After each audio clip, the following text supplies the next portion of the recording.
All right.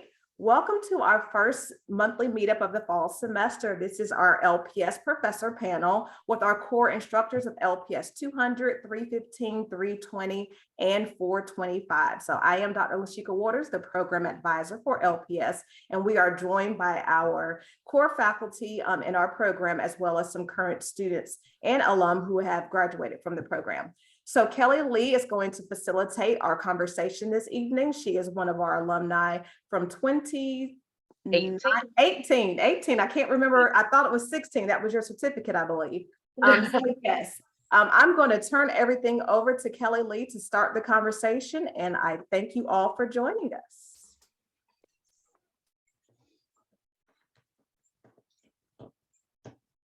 Sure. I was frozen. Am I back? Right.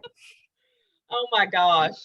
All these freezing moments on Zoom tonight. I apologize if I freeze up on you. I have forwarded my questions to the panel, and I have forwarded my questions to Lashika, so she can hopefully fill in for me as long as she's not frozen as well.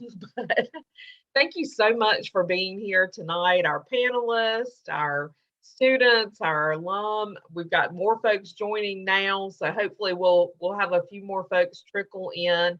Just wanted to thank you tonight. This is something that has been requested from students for a while now, some time one-on-one with the professors and just getting to know you a little bit outside of class and hear you talk about things that are important in the program and specifically to the courses that you teach for LPS. So we're just so grateful that you're here tonight.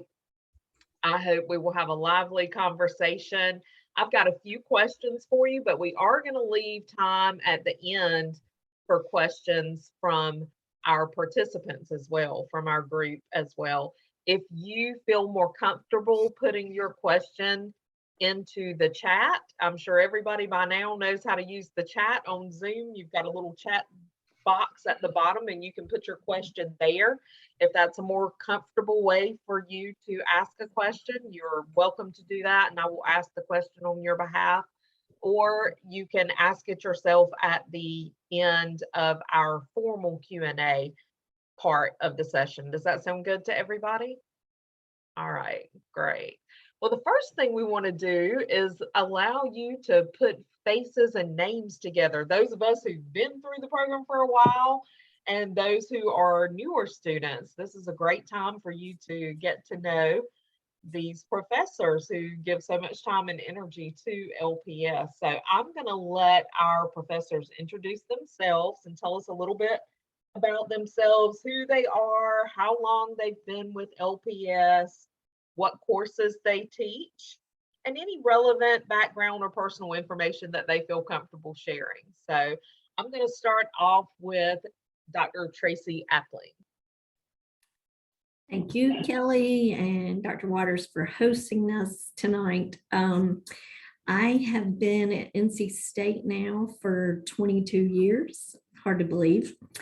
And I have been teaching in the LPS program since 2008. The first class I taught was Essentials to Fundraising. And I teach the, most of you know, LPS 200. And I also sometimes teach the diversity and inclusion class and also the internship class and the career development class.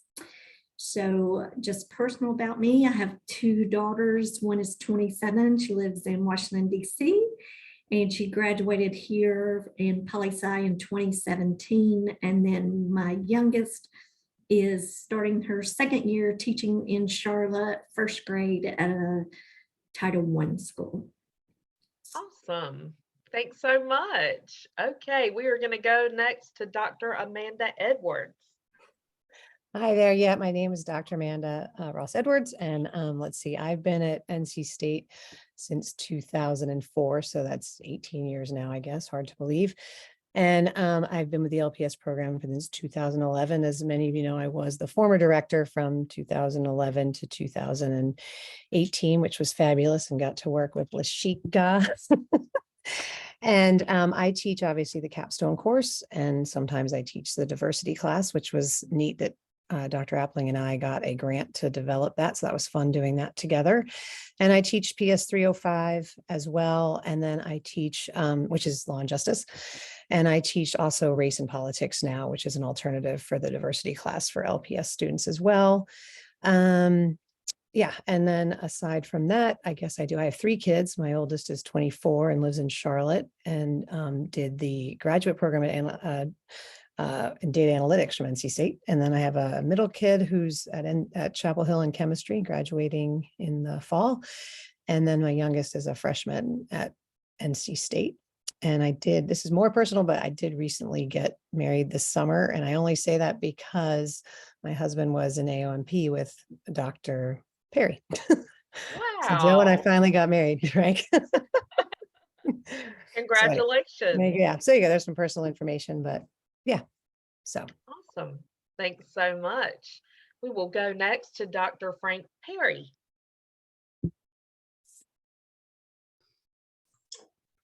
Good evening, and it's good to hear that, Amanda. Congratulations to you. What a good man.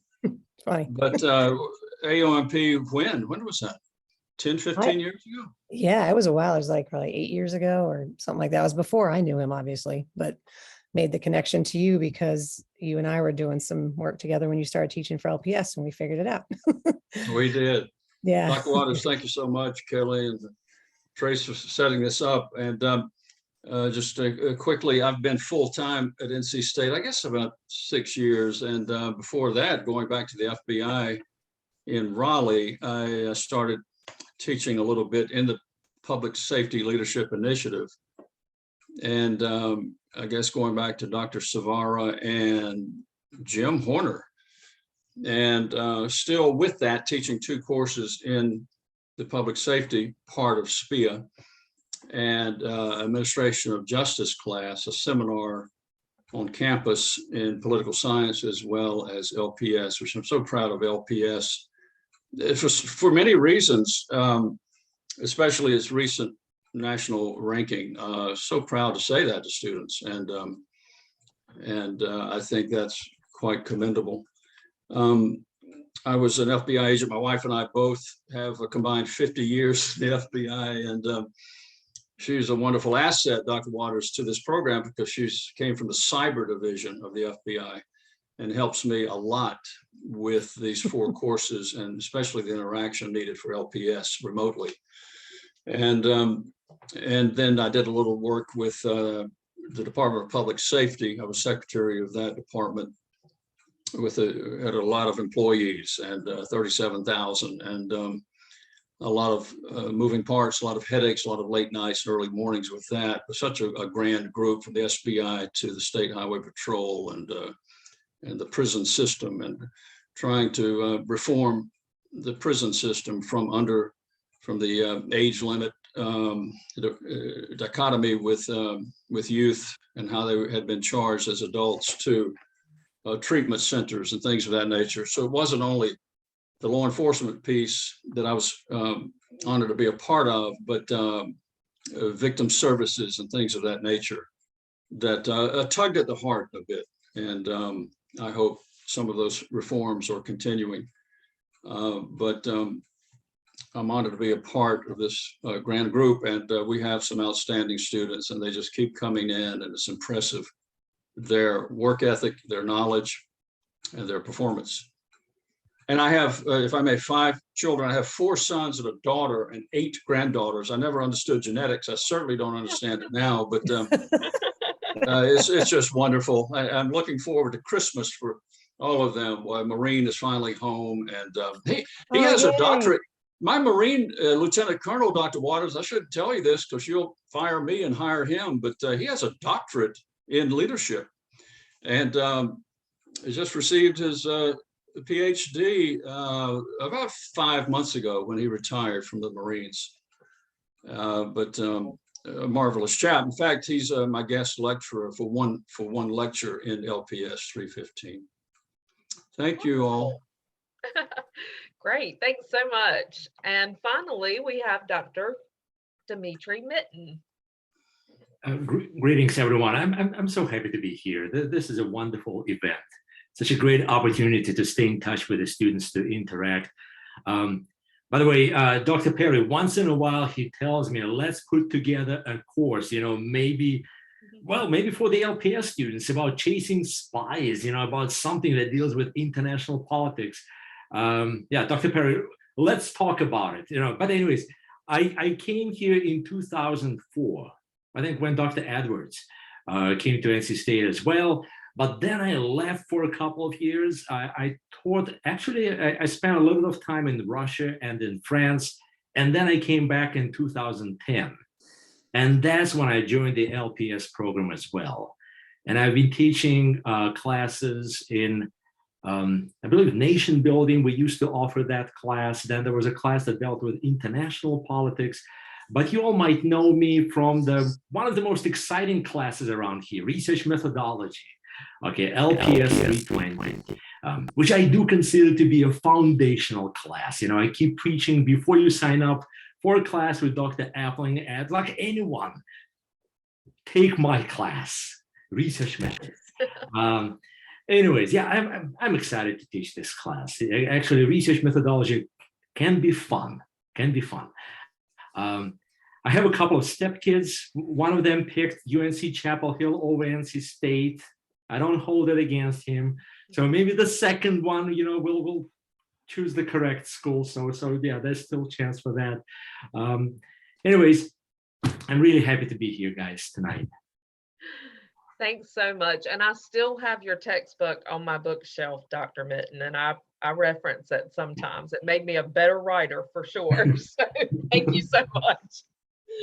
Awesome. Well, thanks for indulging us with these introductions. I'm sure it's helpful for folks just to put your faces along with the different classes. And, even if you haven't taken a class yet, this is great for you to get to meet the professors ahead of time. So we're excited about this and glad we've got some more folks trickling in and joining us. So this is great.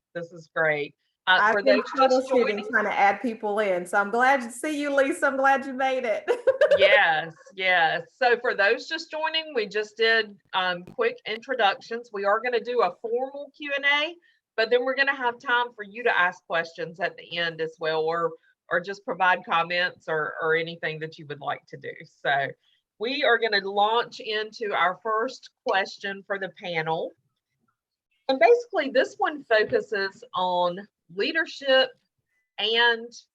or versus management. So leadership is the big buzzword around the world today. We hear all of, companies moving more into leadership type roles for their governing bodies versus, what we used to hear as management roles. And I just wanted to ask, our LPS degree focuses on leadership, and we know that having great leaders and being great leaders is very important within organizations. So can you speak a little bit more about balancing leadership and management? And what does it look like to do that in a way that really is effective for organizations? We all want to be inspired and be good leaders, but what does it take to be a good leader and a good manager? And anybody can hop in and we'll just popcorn around to the other folks. I have to say, okay, maybe I'll start this conversation. I don't want to go after Frank Perry, okay? So I want to go first. Jump in, Dr. Mitt. Jamie, you recall I was undercover against your home country. Just keep that in mind, okay? I know, yeah. We'll talk about it later tonight. Yeah. Anyways, and I do come from the academic environment, and it is very decentralized. And when we talk, like, my experience is quite distinct. Yeah, it's not a hierarchical organization. So there isn't really a lot of management taking place, but I feel probably both sets of skills are important. And I'll just throw it on the table. To be a leader, it's not about micromanaging. It's important to rely on others. You need to encourage, the input of the people with whom you're working. And that is a very important quality of being a leader. Okay, listening to others, acknowledging their contributions, encouraging productive exchange of opinions. We have faculty meetings, guys, and sometimes it feels like a very chaotic process. But let me tell you, for our chair or the director of the program right now, Dr. Reed, she's so skillful. It's very impressive how she can both manage when needed, okay, to guide us in the correct direction.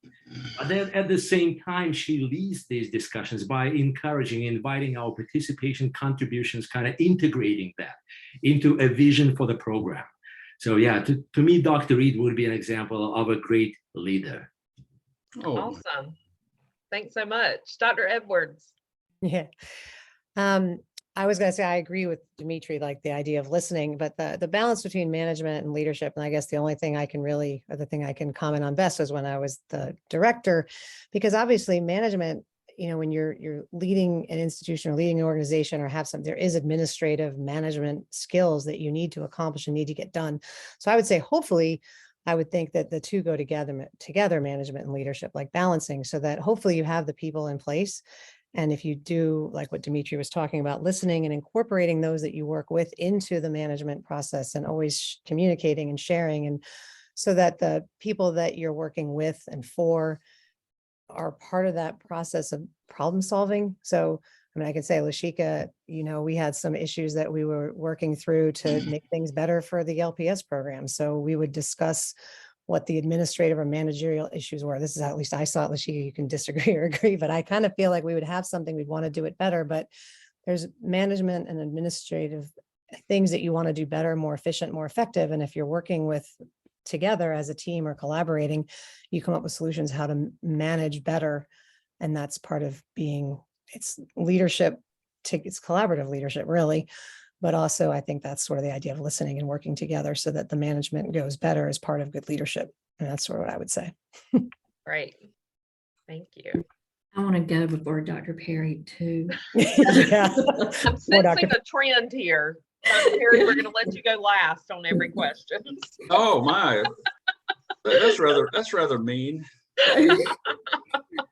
Before I came to academia, I worked with the Wake Education Partnership and the March of Dimes, and then I've done some fundraising consulting on the side as well. And so in my role as a leader, I've always either been dealing with students or volunteers or individuals within the university system that have more power, in the sense they're volunteers, but they can lead us. And so I feel like it's so important to teach individuals to lead, but listen to, like when I do fundraising consulting, I tell folks, I want to work myself out of a job.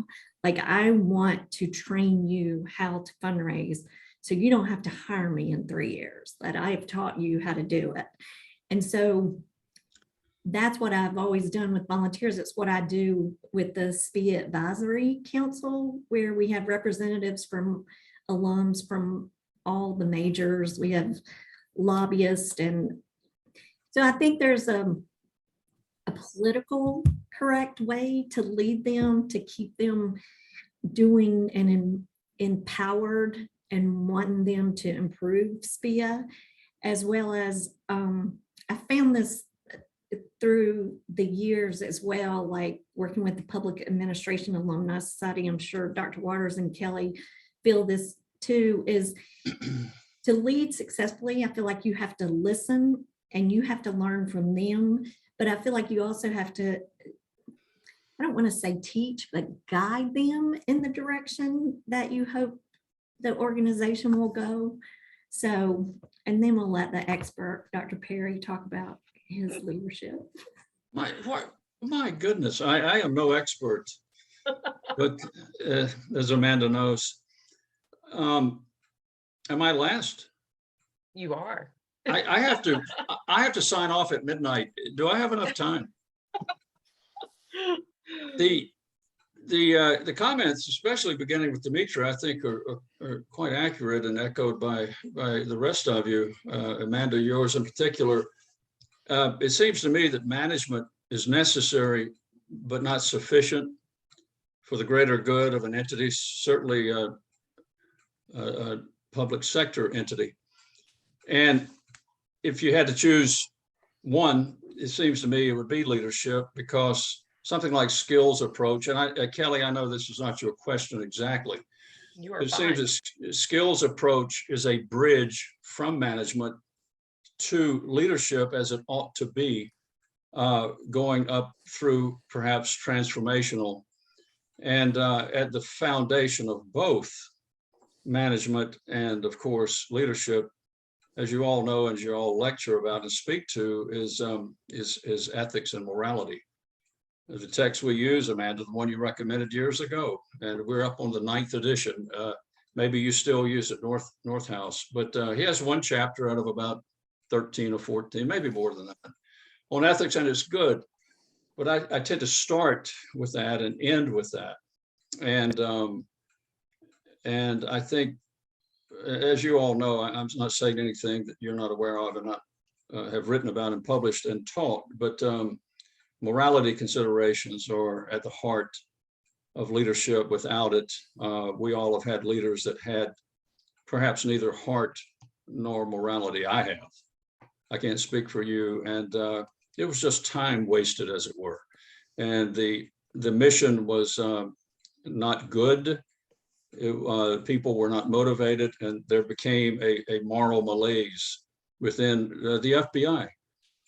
And when you have a person with skills, a touch of the management mentality, and full blown and blossomed into transformational or something like that, you have effectiveness and efficiency and ethics, the three that it takes to dance. And I think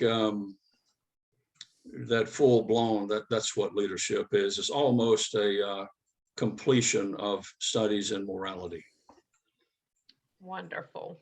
Thanks so much. We're going to move on to our next question. Those were all really good comments.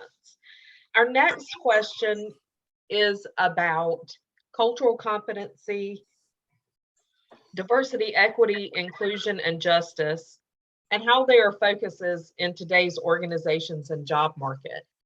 Anyone who's done a job search recently has noticed that nearly every company has a focus on diversity, equity, and inclusion, justice, and attention to cultural competency.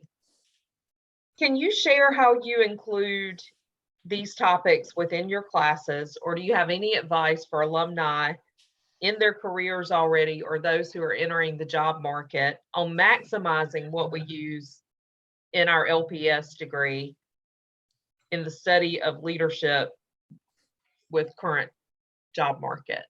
And I was so thrilled. I will say the diversity and leadership class was my first formal class that I took through the LPS program. I've been through many since then with my work with the North Carolina Community Foundation, but it was my first experience with a class, and it was wonderful. And to hear it was, created through a grant, that's just amazing. So, and you all were doing it long before a lot of other folks were doing it. So kudos for the creation of that class. It was really good. If you're just starting the program, I highly recommend taking it. So, anybody want to start with that? Just how to maximize what we learn in LPS and how you incorporate it in all of your classes.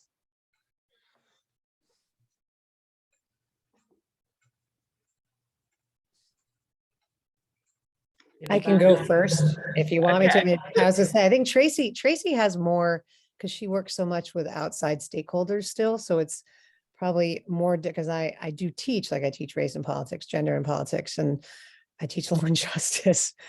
But I've had probably less experience as far as how, because the question that you're right, like you go, and that's one of the ways I tell my students that too now, is that you can go and look at any company and corporation. They all have a DEI initiative, any organization.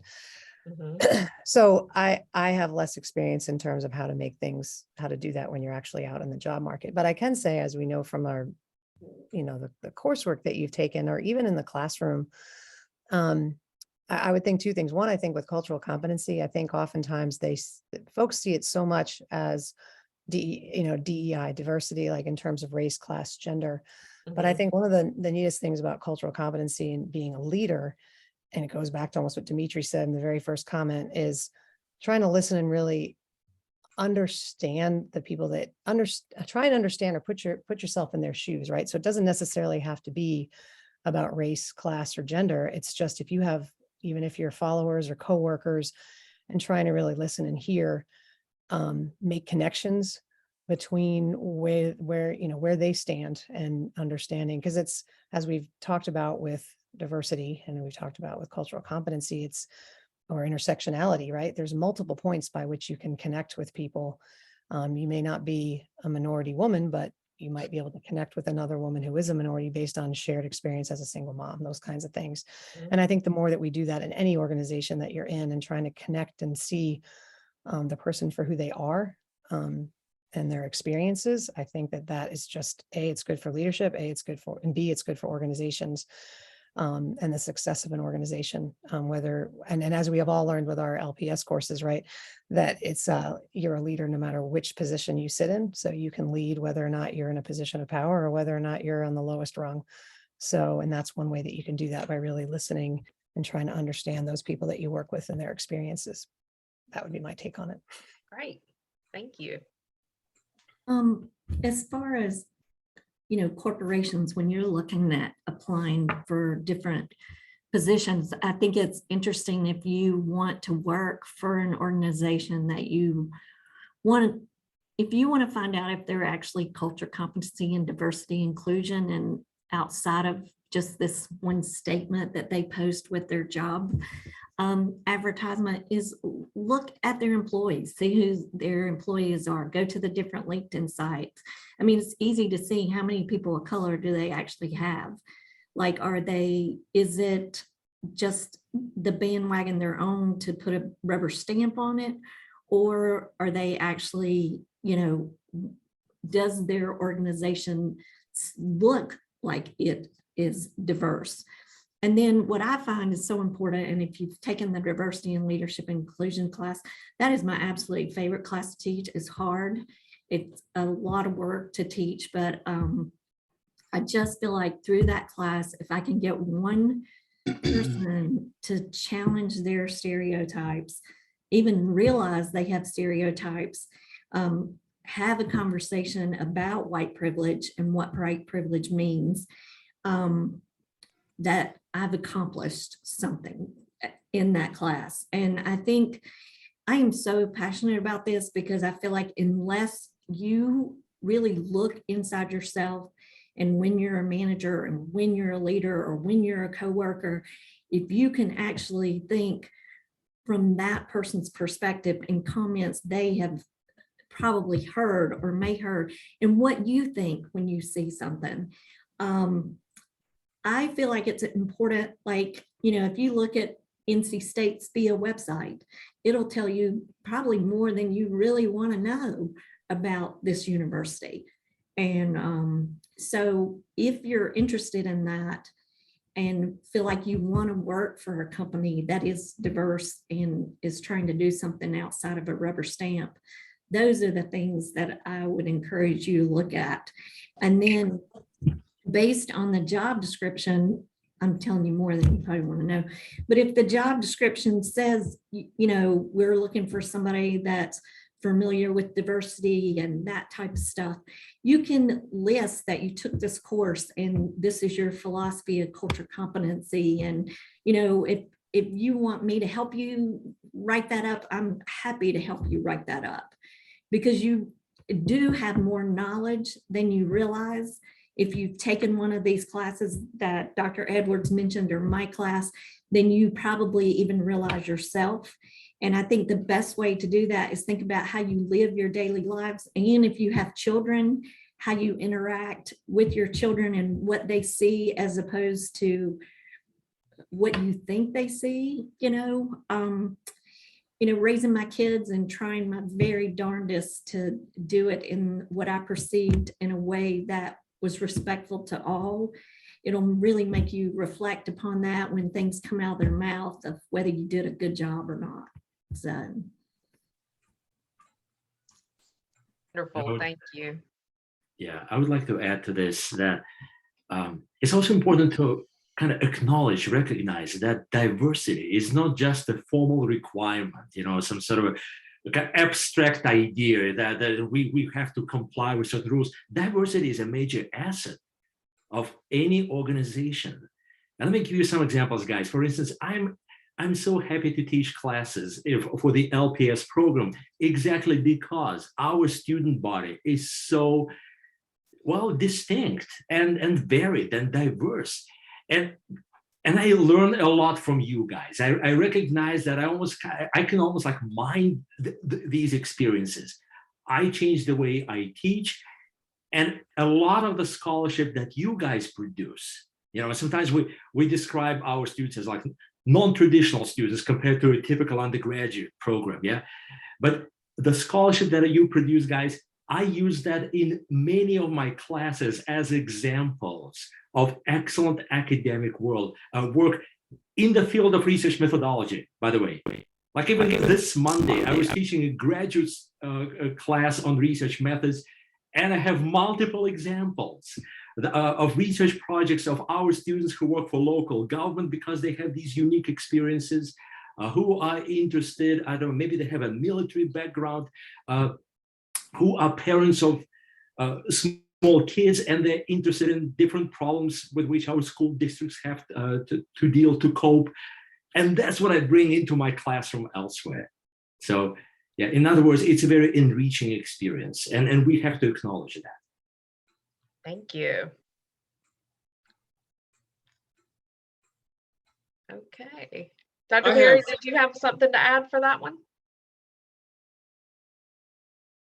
If I may, I don't want it to be technical or seem harsh, but I try to emphasize on this important topic in every class, the probably a deep technical term, universalization, that my good, my rights, my interests, my plans are not what they are because they are mine. And the universalization seed, core of back to the morality theme is essential, and I would call it the soft topic.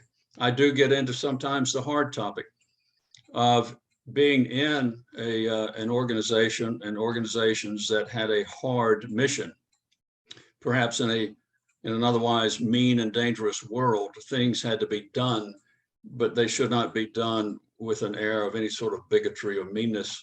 And on that hard topic, I talk about ugly adjudications of OEEO matters as well as internal affairs matters, which led to the implementation of a hate crimes unit at FBI headquarters. We don't want to get close to anything like that in leadership in the public sector or anywhere else. And one way to do that, of course, is precisely, excuse me, what has already been spoken to, especially your good point, Dimitri, about diversity is simply, by definition, good. And emphasizing this universalization principle all the way to avoiding the consequences of ugly adjudications in the OEEO world is important. And nothing is more demoralizing for an organization than to have frequent and systemic adjudications of those ugly matters. Thank you. Thank you. Great comments, everyone. And we've got some comments in the chat over there if you're able to see that. And Lisa stated she could just feel everyone's passion on the subject. So we appreciate your contributions with that. My next question, I know we are all tired of hearing about the pandemic, but the pandemic has taught us a lot about leadership. Of course, our courses have always been distance education courses. You were ahead of the game before the rest of the university had to go online. So my son at the time was, I believe he was a sophomore when this all happened. And I told him, I said, don't worry, NC State has got this down pat. You're going to be fine. So, LPS has been doing this. You guys were ahead of the game on that. But as far as leadership goes, leaders have had to learn how to lead in different ways as they've managed remote work groups, as they have navigated having to do things in unprecedented times and do it quickly without a lot of time or planning for that. I just wanted to know, what are some lessons in leadership that stick out for you about the pandemic? So Amanda, I see your hand. Because I was thinking about it, I was like, well, for one, because I did have, I worked somewhere else for a little while for a nonprofit, and it was during the pandemic. And so it's funny when you get examples of bad leadership, but I will say, well, if you think about when there's a crisis, we study in the capstone, right? Crisis leadership, adaptive leadership. And I feel like the pandemic was a crisis. And so I think we all know it was a crisis. But I would think we spent a lot of time talking about adaptive leadership. And so I feel like that was my biggest lesson, is that not only as a faculty member, but also as a parent, because you're leading your children through crises. I watched all my kids come home, and some of them are adults. And, it's frightening when you're trying to lead a family as well when they're in crisis. And then being at the other organization, the nonprofit, which was slightly more hierarchical, but we learned all about trying to lead from the bottom, right? And I couldn't didn't do a very good job with that. You try, sometimes it doesn't work, but I think adaptive, and trying to, especially when you have a crisis with if your students, trying to listen and understand and being adaptable. I mean, I know you all saw that in the classroom, but I think adaptive leadership was key for this pandemic, and also taking it easy on yourself and others, having a little bit of grace, and humility is important as well, because you're going to falter in crisis as well. I think that was a huge lesson for me. I mean, humility, but so anyway. Well said, Amanda. Right. Absolutely. Who wants to go next? If I may follow on Amanda's I like that talk of grace, but it was an occasion for me, the entire pandemic, in certain settings, Amanda, to talk about the perhaps contrast, and I put contrast in air quotes, I suppose, between individual rights and the greater good. Even with my children, I had one or two that resisted, or as they say, bucked at the notion of compliance in whatever setting, and others were completely understanding. And I've had students, as you indicated, Amanda, that would perhaps broach that topic. And it's not a major problem, but I think it's a more very recent and important occasion to talk about what is a human right and that kind of thing. I know perhaps this isn't the occasion for it, although LPS can be in the workplace. I am free to do this, that kind of thing, as opposed to freedom defined as being able to do what you ought to do. And sometimes that is perhaps subservient to the greater good. And the greater good talk is sometimes dangerous, but in a pandemic situation, it's important to point that out, that my good tends to be a part of the greater good, and comply and go about with life. That's a great point. Absolutely. Dr. Appling, Dr. Mitten, do you have anything to add? I would just say, through watching the university leadership, they've never been really gung-ho on DE. And then all of a sudden they were forced to do it. So all of a sudden they wanted our resources. I know Dr. Minton and I served on a committee where we helped train faculty really quickly about how to do this. And I'm a guest speaker in a class, like all of a sudden people wanted to know how to do this and figure it out. It wasn't as easy as they perceived it to be, and was also actually pretty productive. Now, for my daughter who had to do it as a school teacher for first graders, it was a little bit different. And so, but I do think the pandemic gave almost more credibility to online programs than it had in the past by upper leadership. Yeah, as we've all been with the LPS program a while, it was very different prior to the pandemic. It was always a constant fight to explain and show and give data about how great this program is and what high quality it is. And then the pandemic hits and all of a sudden like, oh, this is hard and this is really cool. And all these tools that you have to make education wonderful. Yes. That's awesome. Yeah, to expand our skill sets. And what I used to employ in the context of the LPS program, now I can do, for instance, Zoom meetings in my regular classes. I'm also an undergraduate advisor for political science.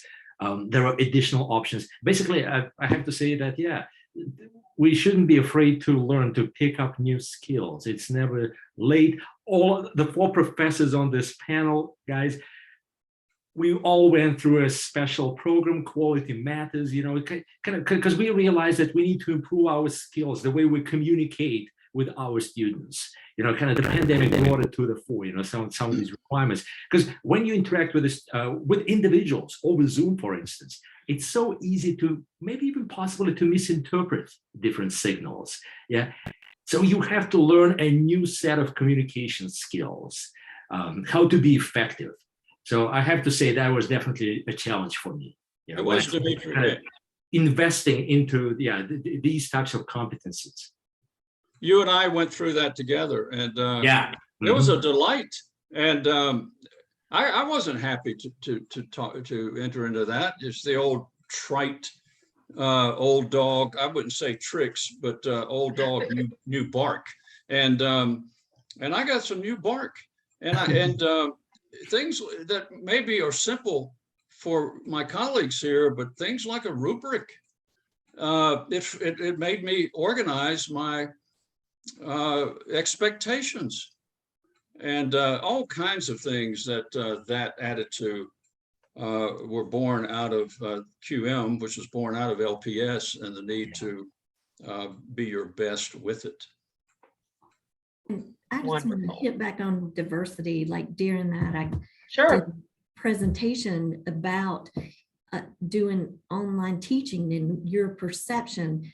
You have no idea where that student is. And so if they're just are not on the screen, it may be because they don't feel comfortable where they are, and all these perceptions that instructors may make because somebody is not on camera.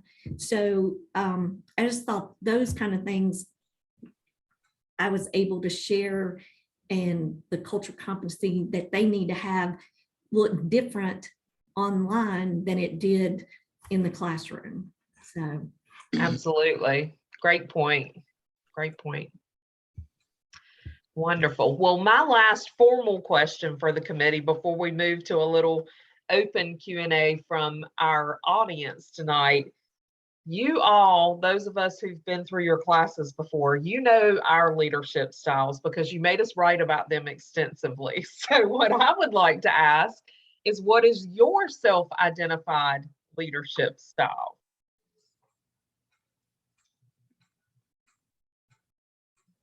You know the answer. Do I go last again?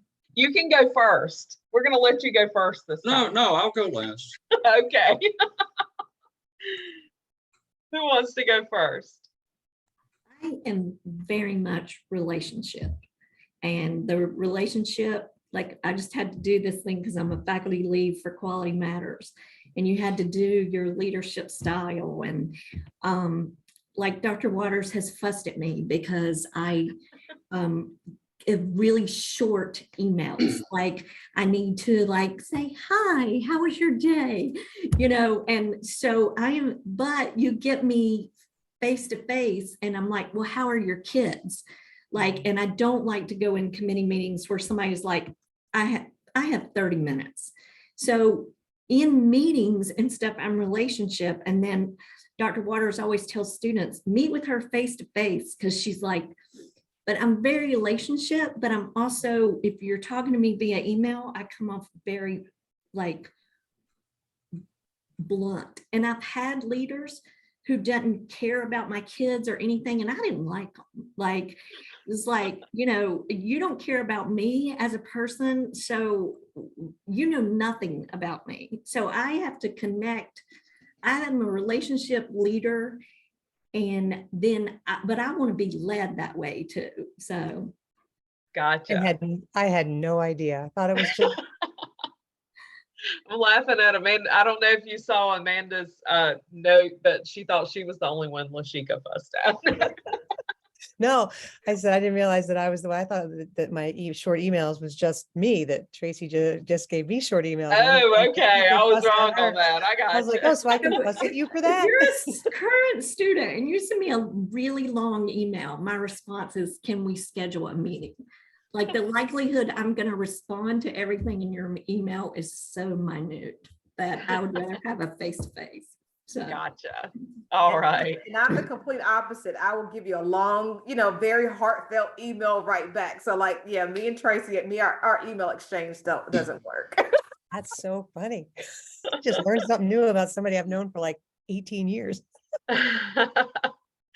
Dr. Edwards, do you want to go next? Sure, I can go. I did, you know, it's funny. I've always asked all of you to do it all. And I was like, oh, you know, I really haven't reevaluated, like if I had to define exactly what my leadership Yeah. style would be. But it came up because somebody asked me recently, like, what kind of a work environment would I like to be in? And I was kind of thinking about it, and I realized the work environment I would like to be in, kind of like what Tracy was just saying, the work environment I'd like to be in is probably indicative of the leadership style that I would use to describe me. I think it's servant leadership. That's kind of what I was looking at it, because I really, first of all, I do think I like to look at how I can make things better for others. I try to give opportunities for others. Obviously, I'm a teacher, so therefore I do that kind of stuff. But I also then went back to like when I was the director or working in organizations or any kind of really, I like collaborative work. I like teamwork, and I like thinking about, I think the things I've enjoyed most about being a leader, like when I was the director, was that at the time, the college, the university, the director at the time really tasked with figuring out how to make the school and the LPS program, how do they integrate with everybody? And I just really enjoyed with trying to find ways to work with and collaborate with other stakeholders to try and make things better for everybody, if that makes sense. So it was like, you know, that's sort of the servant leadership. How can I make things better as a whole? And even working in outside stakeholders or community colleges or the military. And so, yeah, I would see myself sort of as a servant leadership. It's me. Great. All right. Dr. Mitten, you want to go next? Yeah, that's a tough one. You know, I'm not sure exactly what sort of a label I would put on myself at this point. But let me tell you guys what I would like to be viewed, seen as. At least when I'm thinking about classes, you know, there's this moment when you sort of jump in, it's a lecture. It could be a live lecture, I'm recording something. I try to be, well, maybe like inspirational, you know, in some ways, you know, inspire students. It could be the most technical material, you know, and I know, okay, that might not be super exciting to begin with. So how do I make this engaging? So what I do to involve other people, to kind of to recognize the importance of these particular skills. So I try to be. I'm still working on it, guys. Okay, I'm not there yet.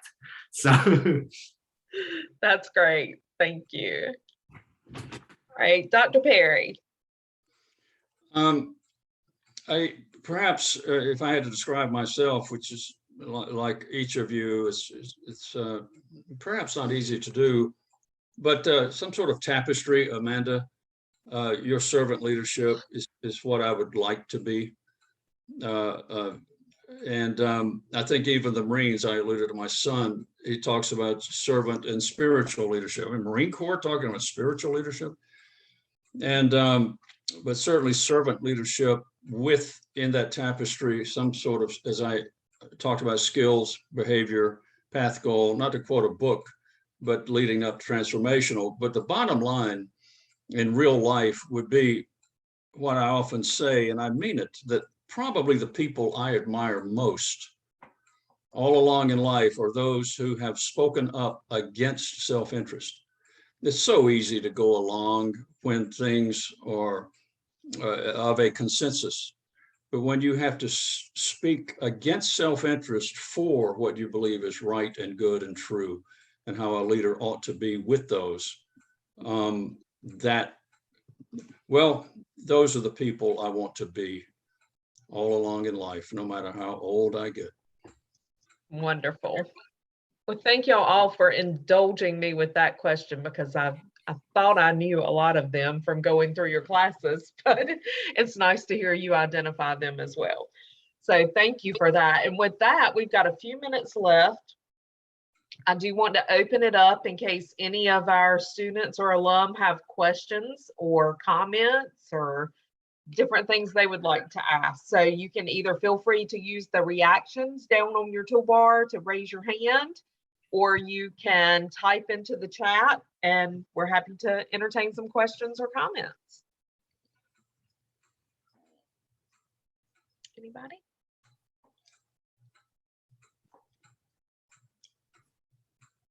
Okay. Anything further from our panelists? Oh, Asher has something. I saw your. Yeah. So, hey y'all. My name's Asher. I'm a first semester LPS student. Great to meet you all. But in the work that I do in a lot of social justice organizing and in my profession in grant making and doing capacity building for leaders within those organizations, a frequent issue that we see is burnout. And so the question that I wanted to pose is, how do you handle healing and boundary setting for sustainable leadership, and what tools do you use to address burnout within leaders?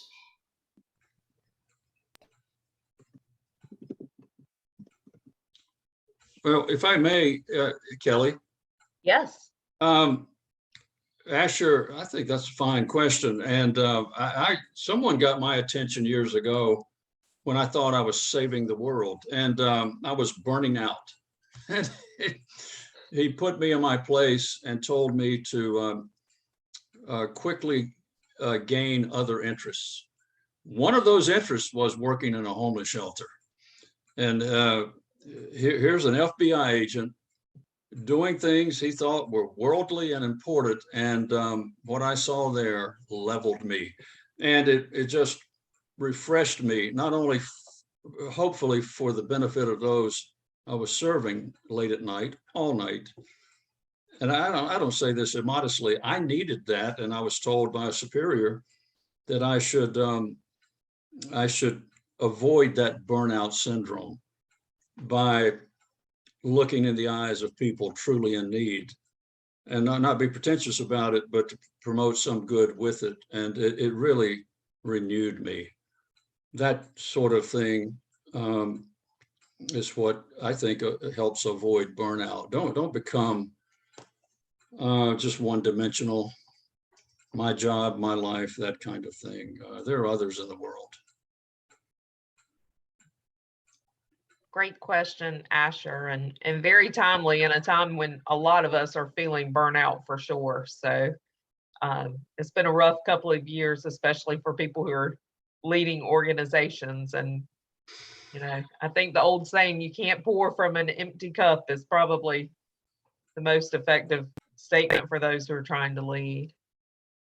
All right, we did have one more question from the group. Michelle Beasley has asked, can any of you give an example of an iconic moment in history where leadership shined through in a way that might not have been obvious to everyone? In history? All of history? All of history. So you got a lot to choose from. Well, it's the one that pops in my head just because I just showed it in class, but you guys have seen it, I think, if you've taken the diversity class, maybe.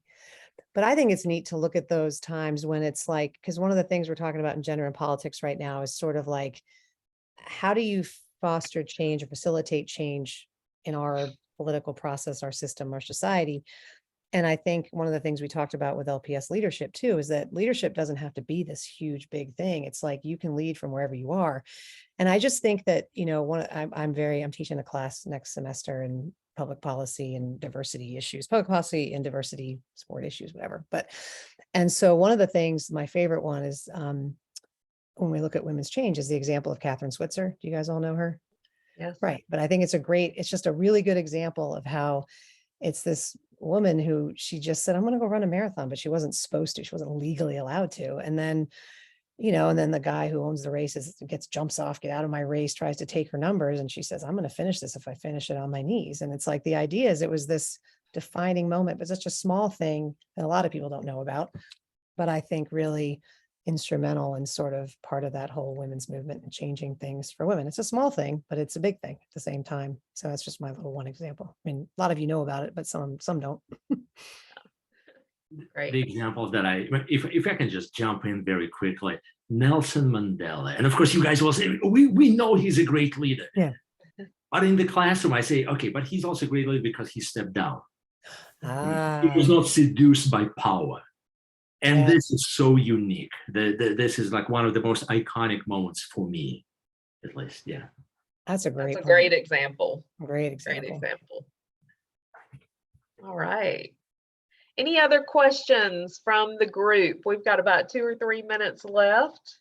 David, I see you have your hand raised. Oh, thanks, David.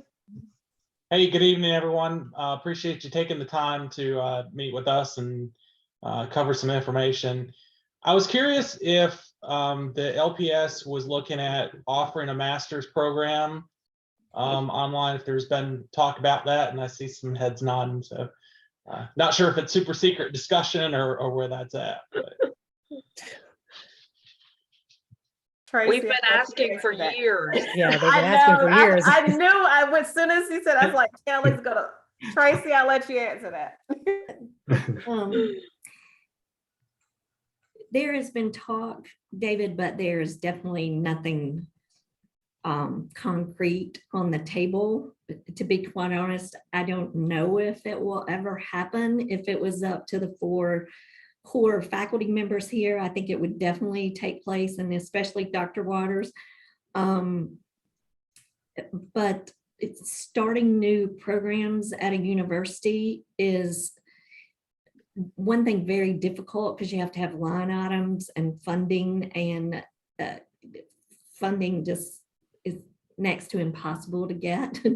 So if it was up to us, yes, but unfortunately it's not up to us, and I would never want to promise it, but you could definitely write it on your exit survey or any opportunity, teaching evals, any opportunity you get to include it. But this group has no control over it, but I think if we did, we would support it. I mean, I know we all absolutely adore this program. I think our students are absolutely the best students possible. And if we could be with you all through a master's program, I know that we would want to be. So Beautifully. So hopefully one day we'll all put our leadership skills and lobby for that master's degree and and get back in classes with these folks. How you doing, David? Good to see you, David. Good to see you, Dr. Perry. We've chatted before, I believe. We certainly have. I had you over the summer semester. Great class. You did an outstanding job, young man. Thank you. Wonderful. Thank you so much, everybody. Our time is up tonight. I feel like we could have kept on talking and folks are just getting warmed up with questions, but maybe we'll have a part 2 sometime in the spring or next year. But I want to thank so much our faculty for being here tonight. You give so much of yourselves already to LPS. Thank you for giving us an extra hour tonight and your extra time in preparing for tonight. It's been a pleasure to see all of you, and thank you to all the students and alum who participated tonight. So thank you, everybody. Thank you. Good night. Thanks, good everyone. night. Thank you all. Have a good night. Good night.